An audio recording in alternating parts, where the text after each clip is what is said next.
नमस्कार, मी Punjab duck. Monsoon बऱ्याच म्हणजे दाखल झाला, पण ते काय झालं, काही जिल्ह्यातच झाला.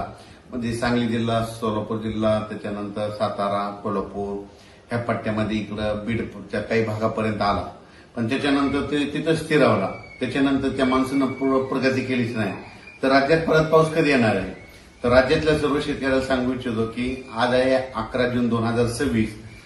13 जूनच्या नंतर काय होईल, राज्यामध्ये आता हे जे आजपर्यंत जे थांबलेला पाऊस आहे ते 13 जून पासून परत राज्यामध्ये पावसाला थोडी सुरुवात होणार आहे.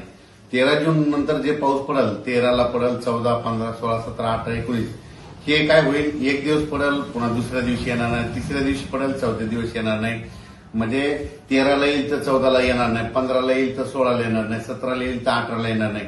असं करत करत काय होईल, या 18-19 तारखेपर्यंत हे पावसाचं वातावरण असंच राज्यभर विखुरलेलं स्वरूपाचं भाग बदलत पडत राहणार आहे.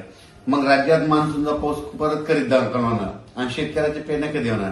तर राज्यातल्या सर्व शेतकऱ्याला सांगू इच्छितो की मी पहिल्यापासूनच म्हटलं होतं की यावर्षी 3 टप्प्यामध्ये पेरण्या होणार. एक टप्पा राहील 7 ते 14 जूनचा. तर 7 ते 14 मध्ये काही भागामध्ये इकडं केजच्या पलीकडे तिकडे काही भागात जिथं जास्त पाऊस पडला तिकडे पेरण्या सुरू झाल्या, त्यांचे फोन देखील आले. इकडे सातारा, सांगली, कोल्हापूरकडे देखील ते सोयाबीन तिकडे देखील काही भागामध्ये पेरण्या सुरू झाल्या, लागवडी सुरू झाल्या. पण काय झालं त्याच्यानंतर महाराष्ट्रामध्ये की आपल्याकडं महाराष्ट्रामध्ये पाऊस सगळीकडे पाऊसत नाही.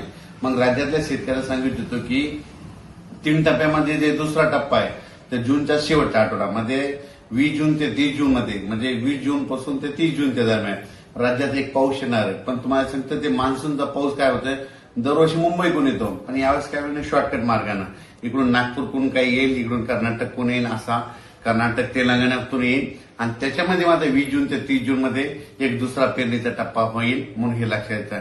त्याच्यानंतर परत याच्यातून जर काही शेतकरी उरले तर परत एक तिसरा टप्पा पेरणीचा राहणार आहे.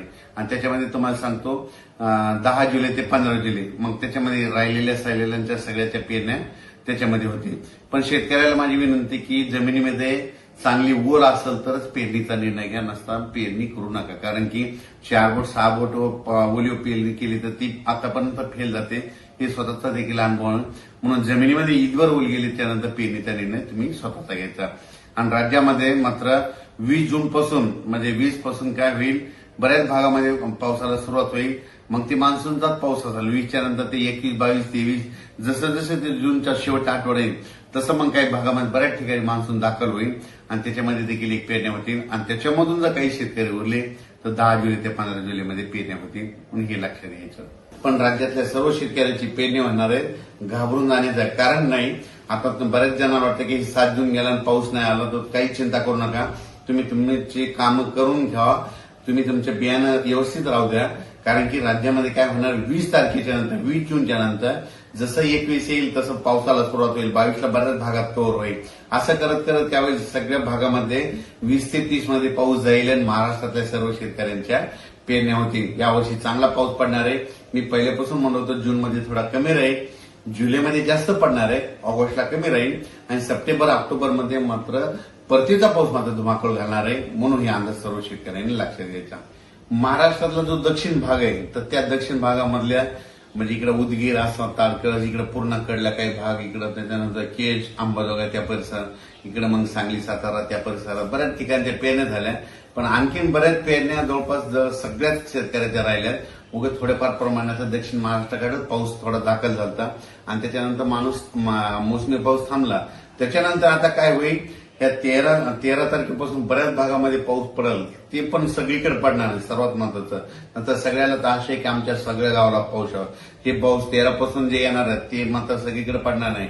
13 जून ते 18-19 जून पर्यंत असाच एक दिवस येईल, एक दिवस नाही येणार, पुन्हा 2 दिवस नाही येणार, एक दिवस येईल, असंच राहणार आहे.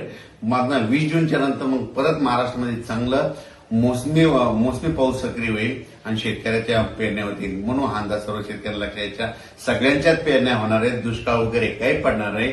जूनच्या अखेर जवळपास महाराष्ट्रातल्या बऱ्याच जणांच्या पेरण्या लागतील.